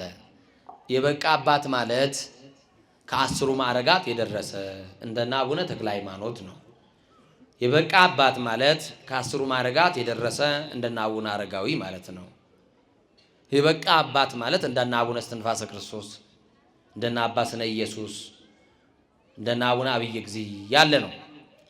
የቅዱሳን በረከት በሁላችን ላይ ይደር እና ከ10 ማዕረጋት የደረሰው ሰው እኛ አባ ዳንኤል የሚባሉት በሚኖሩበት ገዳም አንድ ሰው ንስሐ ሊገባ ይመጣና ሰይጣን ዝንጋዬ ያሳድሮ የሰማችሁኝ አይደል? ንስሐችሁን እንድትረሱ ከእግዚአብሔር ጋር እውነተኛ እርቅ እንዳይደረግ የሰራችሁትን ኃጢአት እንድትሸሽጉ ዝንጋዬ ያሳድርባቸዋል። አያችሁ? እኛ አባት ግን ለአንቺ የተረሳ ለአንተ የተረሳውን ኃጢአት እግዚአብሔር እየገለጠ ይነግራቸውና ልጄ እቺንም እኮ ረስታታል እያሉ ይናገራሉ። ይሄ ጸጋቸው ነው። ይሄ ጽድቃቸው ነው። የሰማችሁኝ ነው። ዛሬ እግዚአብሔር ገለጠልን የሚሉ ሰዎች ሚስተር ኤክስ ናውጣ የጫማ ቁጥር ይሄን ያክል ነው እንደዚህ የወገብ ቁጥር ምናምን እያሉ ነው የሚጣሩት። ወይ ሞባይል ቁጥሩን ይጠራል፣ ካልሆነም ደግሞ ስሙን ከና አባቱ ሰምቶ ይመለሳል። ሰው ምስኪን ነው። በነገራችን ላይ የሰው ልጅ በተፈጥሮ ስለ ነገ ማወቅ ፍላጎት አለው። የሚያውቀው ችግሩን ከሰው ሰምቶ መምጣት ይወዳል። ችግሩ እኮ አይቀረፍለትም። ጠንቋይ ቤትም ሄዶ ችግርህ እንዲህ ነው ብሎት ይነግረዋል እንጂ መፍትሄ አይነግረው። መፍትሄ ያለው ስላሴ ጋር ነው። ማጋ የአንተ ጉዳይ ተጠቅልሎ የተያዘው በስላሴ እጅ ነው። እድል ፈንታህ ነው ስላሴ። እና ወደ ትምህርቴ ስመለስ እኛ አባት በሚኖሩበት ገዳም ከገዳሙ በስተ ምስራቅ አካባቢ ላይ ትንሽዬ መንደር ውስጥ የሚኖሩ ሰዎች አሉ። ክርስቲያኖች ናቸው። በዕለተ ሰንበት ብቻ ወደ ገዳም ይሄዱና ከምስጢራት ይሳተፋሉ። በግብፅ ሀገር ቤተ መቅደስ የሚገባው የሚቆርብ ሰው ነው። የበይ ተመልካች አይገባም። ሰማችሁ አይደል? አዎ። እናንተ ምገቡ ልጆቻችሁ ልታቆርቡ ፍልቅቅ አድርጋችሁ ጉሮሯቸው። አንተ ግን አትቆርቦም። ወደሙ ለኢየሱስ ክርስቶስ ያነጻህንም ሁሉ ኃጣዊነ የኢየሱስ ክርስቶስ ደም ከኃጢአት ሁሉ ያነጻል። አንተ ከኃጢአት መንጻት አትወድም። ልጅን ፈልቀቅ ግን ታቆርባለህ። በግብፅ ሀገር ግን ሁሉ ቆራቢ ነው። የማይቆርብ ሰው ቤተ መቅደስ አይገባም። ንዑሰ ክርስቲያን ነው፣ በደጅ ነው የሚቆመው። እና ሊቆርቡ እቺ አንድ እናት ከልጇ ጋር ትኖራለች። ልጇን ልታቆርብ ትሄዳለች። ልጇም እሷም ይቆርቡና ከዛ በኋላ አባ ዳንኤል ያገኟቸዋል። የገዳሙን በረከት መክፈልት ይሰጧቸውና ልጁን ጉልበታቸው ላይ ያስተኙና ጸጉሩን እያሻሹ ስለ በጎ ነገር ይነግሩታል። ለምን ከተባለ ቀኙን ከግራው እንዲለይ። ይሰማችሁኝ ነው? ምኑን ከምኑ እንዲለይ? ቀኙን ከግራው እንዲለይ፣ በጎውን የሃይማኖት ፍኖት ይዞ እንዲሄድ ይነግሩታል። ግን እንደ እድል ሆነና ያለ እናቱ የሚታዘዝ የሚቆርበው ልጅ እድሜው 20ዎቹ ውስጥ ሲሆን ወደ 30 መቃረብ ሲጀምር ትዳርም አልያዘም፣ እናቱን ያገለግላል። ድንገት ሳይታሰብ ከእናቱ ቤት ወጣና ጠፋ። እናት ፍለጋ ልጇን ወጣች። አየው የሚላትን ሰው ግን አጣች። እናት ልጆቿን ትፈልጋለች። እናት የተባለችው ቤተክርስቲያን ናት። አንተ ጠፍተህባት ትፈልጋለች። እናት የተባለችው ቤተክርስቲያን አንቺ ጠፍተሽባት ትፈልግሻለች። ያኔ በልጅነት የዘመርሽላት እመቤቴ ዛሬም ትወድሻለች። ያኔ ተሰልፈ የቆረብከው የፍልሰታ ላይ ስቆርብ የነበርከው እመቤቴ የዛ ጊዜ እኮ አይታለች። ያን ጊዜ እኮ መድኃኔዓለም አይተዋል። ልጄ ዛሬ የት ሄደ እያለ ይፈልግሃል። ግራውን ከቀኝ ተምታቶብናል። ቢሆንም ግን እግዚአብሔር ይፈልገናል። ሰማችሁኛል? ይሄ ልጅ ጠፋ። እናት ፍለጋ ሄደች፣ ተንከራተተች። አየው እንኳን የሚላትን አንድ ሰው አጣች። ምን ታድርገው? ሞቷል ብላ እንዳትሄድ የነገራት የለም፣ እርም እንዳታወጣ። አለ ብላ እንዳትል አለ የሚላትንም አጣች። ብቻ በሯን መዝጋት አቆመች። ልጇ ከጠፋ ቀን ጀምሮ ምኗን መዝጋት? ቤተ ክርስቲያን ዛሬም በሯ ክፍት ነው ላንተ ወንድሜ።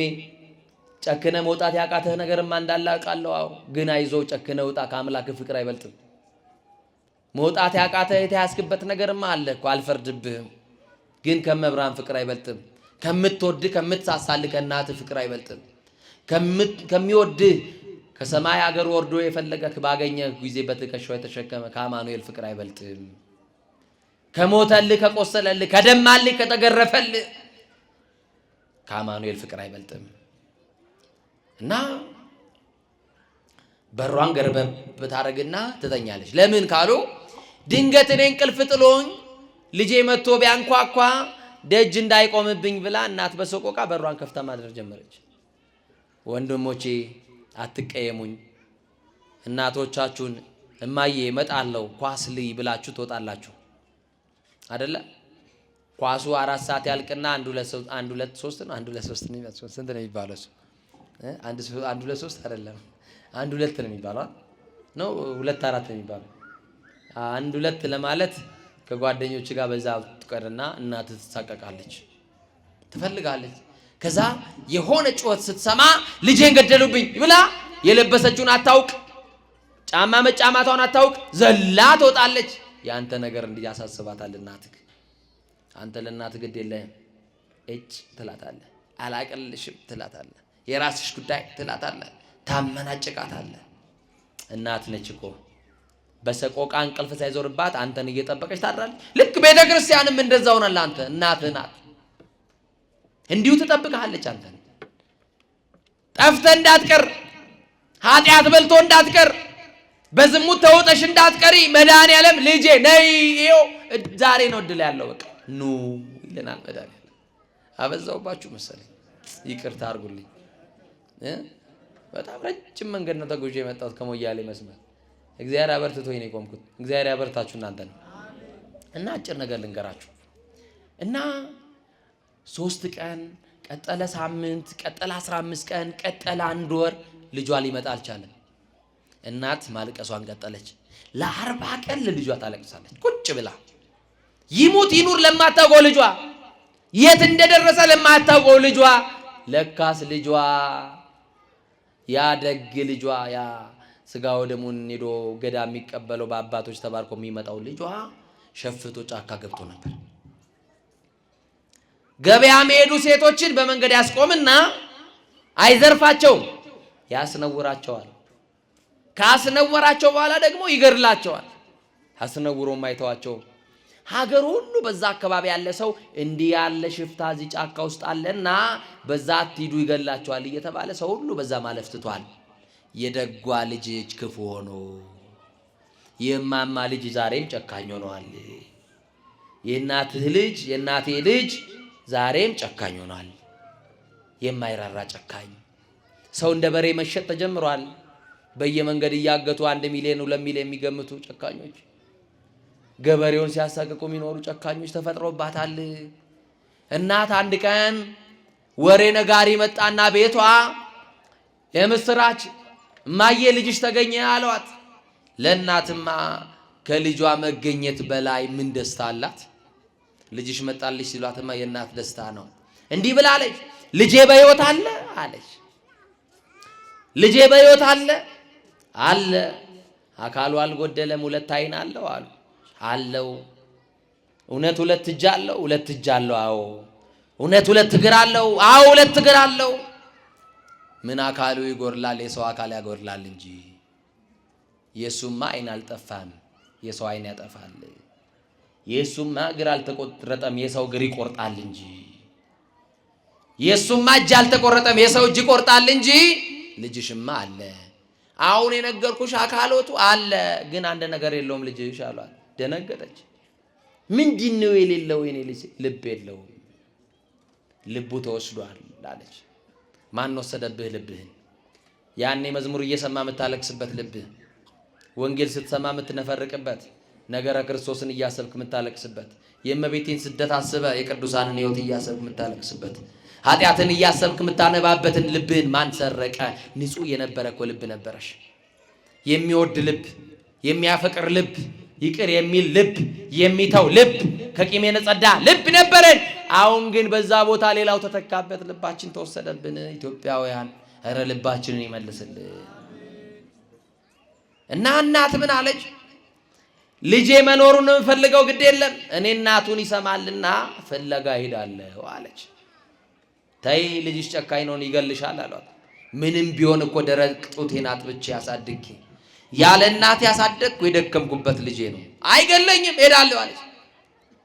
እናት በልጇ እርግጠኛ ናት። እናንተ በእናታችሁ እርግጠኛ አይደላችሁ። ድንግል ማርያም እንደምትፈልጋችሁ እኮ እርግጠኛ ናት። እኔ እግራችኋለሁ፣ እርግጠኛ ነኝ። ትፈልጋችኋለች፣ ትወዳችኋለች። እናንተ እሷን ለመውደዳችሁ እርግጠኛ ናችሁ? አዎ ካላችሁ ኃጢአቱን ተው። አዎ ካላችሁ ጫቱን ተው። አዎ ካልከው ሲጋራውን ለቀና። አዎ ካልከው ከዝሙት መንደር ወተና። እናቱ ትፈልግሃለች። መድኃኔዓለም ይፈልግሃል። ቅዱስ ቤተክርስቲያን ትፈልግሃለች። እና ጫካው ሄደች። እናት መቼም ልጇን መጣራት ታውቅበታለች አይደል? ልጄ አበባዬ ያለች ገባችና፣ ልጄ አበባዬ፣ የልጅነቴ ልጄ ብቻ አይደለም እኮ ጓደኛዬ፣ ሚስጥረኛዬ፣ የት ነው ያለው የኔ ልጅ? እናትህ እኮ ናፍቄ በሰቀቀን አንተ ከጠፋ በዓይኔ እንቅልፍ ሳይዞር ቤቴም ሳይዘጋ ነው ያለው። እረ ልጄ ያለው በለኝ ትላለች ጫካ ጆራ። ይኸው ኢትዮጵያም እንደዛው የተጣራች ነው። ልጆቿ አድምተዋት፣ ልጆቿ አቅሶለዋት፣ ልጆቿ ጨክነውባት። እረ ወደ ልባችን ይመልሰን አማኑኤል። እረ አሜን በሉ። እናት ስትጣራ ተኝቶ የነበረው ልጇ ተነሳና የሆነች ሴት እንደምትመጣ አየ። ለካስ እላዩ ላይ ያደረው አጋንንት እናቱን ሲያይ በርቀት የሆነች ውብ ሴት አድርጎ አሳይቶታል። እንዴት ያለው አጋንንት ቢያድርብን ነው ታዲያ ጨካኞች ሆነው? የትኛው አጋንንት ሰፍሮብን ነው እንዲክፉ ይሆን ነው? ምን ያለው ዲያብሎስ ጋልቦን ነው? ወገኖቼ ያስቡበት። እናቱን ረሳ፣ እናቱን አስረሳ። ከዛ በኋላ ልጄ እያለች በእንባ እጆቿን ዘርግታ ልታቅፎ ስትጠጋ፣ እሱ ግን ሌሎችን ሴቶች እንደሚያደርግ መሬት ላይ እናቱን ጣለና አስነወራት። ልጄ አለች እያስነወራትም ክፉ እያደረገባትም። እናት ናታ። ልጄ ወዳ አይደለም ይገባኛል። እስቲ ወደ ህሊና ተመለስ። እኔ እኮ እናትህ ነኝ። ታስታውሳለህ ልጆኜ አባትህ መድኃኔዓለም ጋር አባ ዳንኤል ወዳሉበት ገዳሙ ስጄ የምትቆርበው ትዝ አለኝ ያለች የልጅነት ትዝታዋን ትዝታ እየነገረች ወደ ህሊናው እንዲመለስ ነገረችው። እሱ ግን ወደ ህሊናው አልተመለሰም። ወደ ህሊናችን ይመልሰን። አልተመለሰም። እናቱን ደፈረና ልክ ደፍሮ ሲጨርስ አስነውሮ ሲነሳ ሌሎችን ሴቶች እንደሚያደርግ እናቱን ገደላት። ልክ ነፍስ ከስጋዋ ሲለያይ እላዩ ላይ የነበረው አጋንንት ተነሳለት። አያችሁ እንዴት እንደተጫወተብን ዲያብሎስ።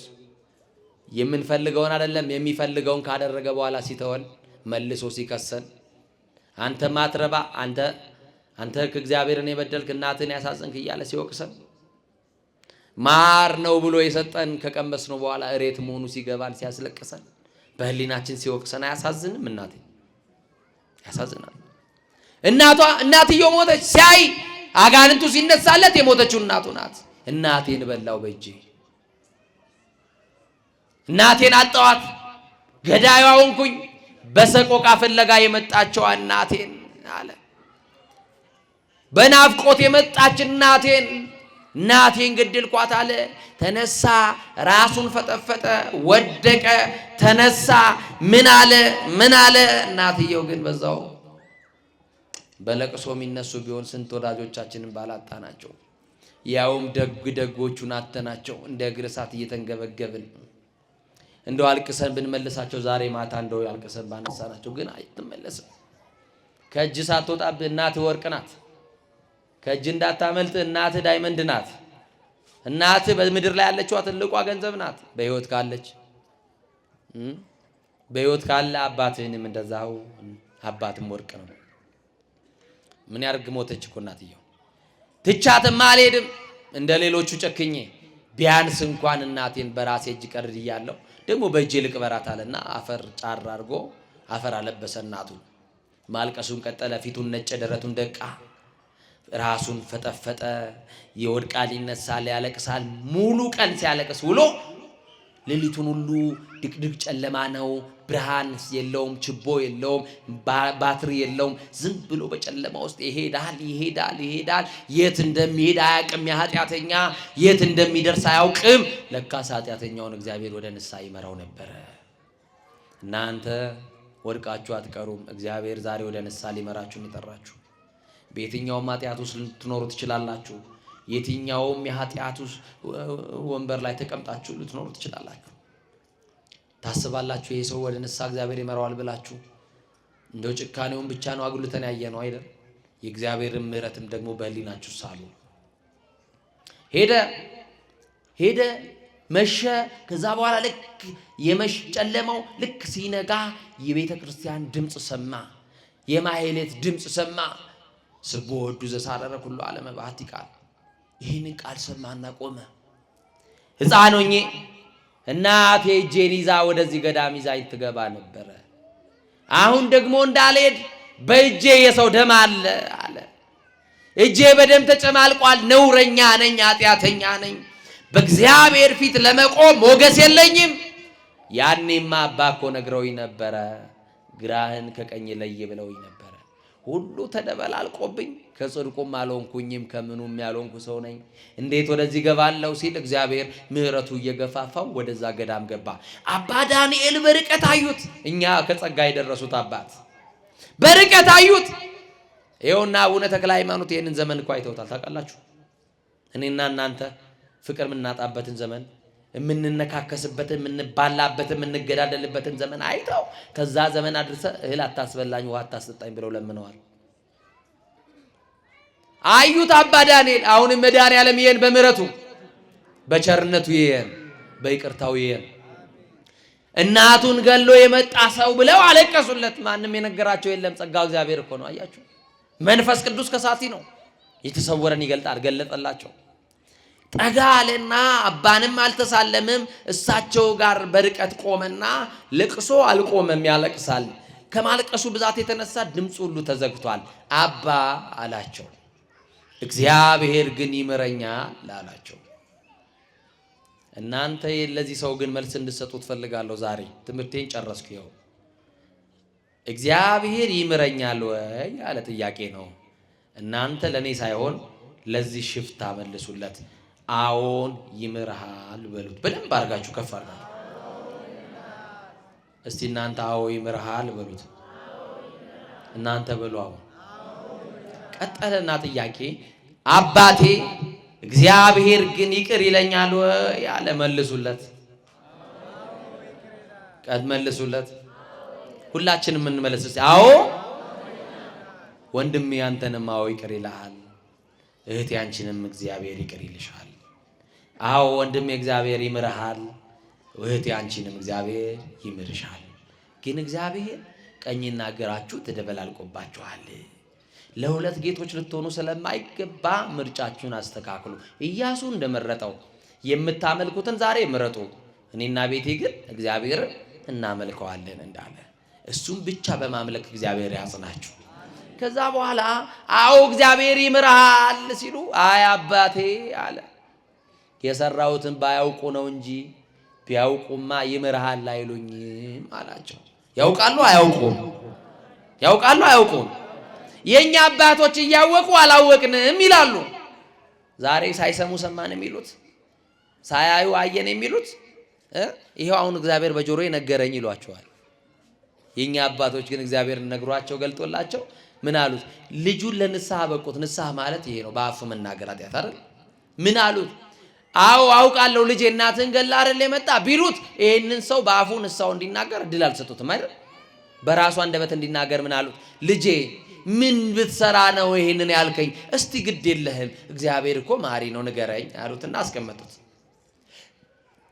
ከዛ በኋላ ቁጭ ብሎ ከእናቱ ቤት እንዴት እንደወጣ፣ ጫካ ውስጥ ምን ያክል ሴት እንዳስነወረ እንደገደለ፣ ፍለጋ የመጣች እናቱን ደግሞ እንደገደላት፣ እላዩ ላይ የነበረው ሰይጣን ሴት የሆነች ወጣት ሴት አስመስሎ እንዳሳየው፣ ከዛ በኋላ ከገደላት በኋላ ደግሞ መንፈሱ እንደሄደለትና ወደ ልቡ እንደተመለሰ እናቱ እንደሆነች ደግሞ እናቱን ቀብሯት ወደዚህ እንደመጣ ነገራቸው።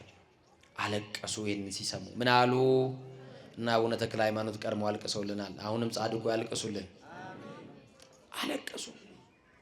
ከዛ በኋላ እንዲህ አሉት፣ ልጄ ወደምነግርህ በረሃ ትሄዳለህ አሉት። ወደምነግርህ በረሃ ሂድ። በዛ በረሃ ውስጥ ውሃ የለም፣ የሚበላም የለም፣ የሰው ድምፅም አይሰማም። ድምፅ አራዊቱን ታግሰ፣ ጸባ አጋንንቱን ችለ፣ ግድ የለም እዛ ዋሻ ውስጥ ግባ። በመሬት እንዳትቀመጥ፣ በምንጣፍ ላይ እንዳተኛ፣ ውሃ እንዳትጠጣ፣ እንጀራ እንዳትበላ፣ እጆችህን ወደ ሰማይ ዘርጋ።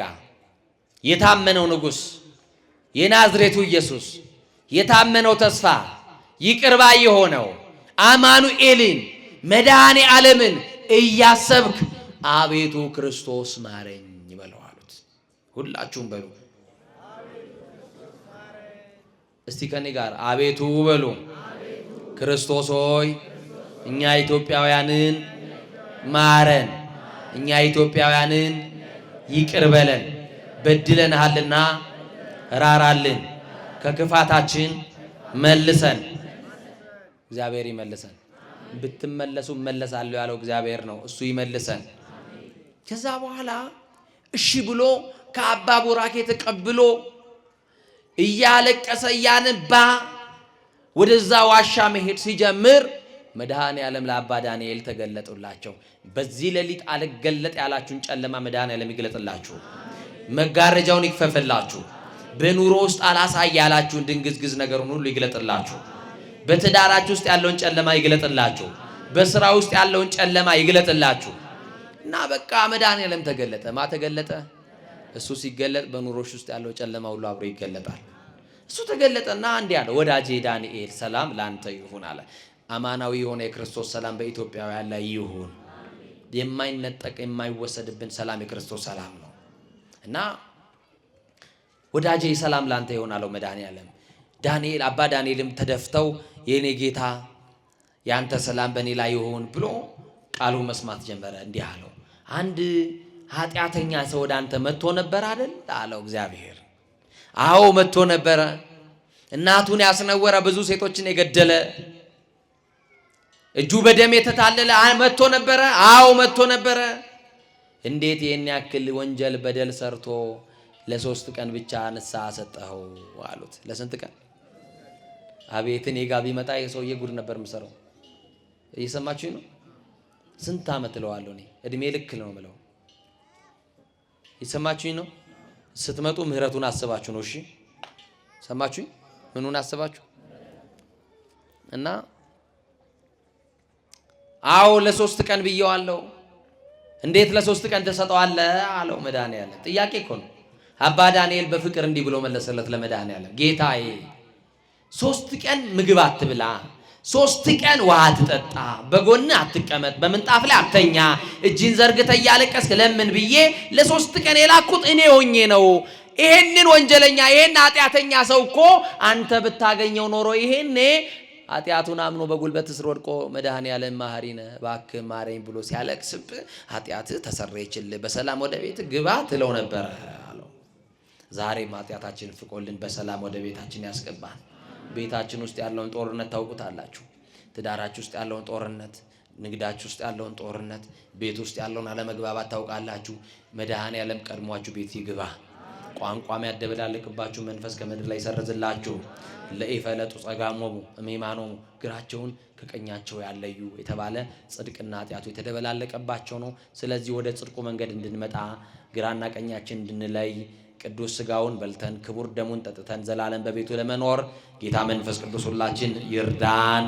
የሥላሴ ቸርነት፣ የእመቤታችን የድንግል ማርያም አማላጅነት፣ የቅዱስ ሚካኤል ጠብቆት ከሁላችን ጋር ይሁን። እግዚአብሔር ይባርካችሁ።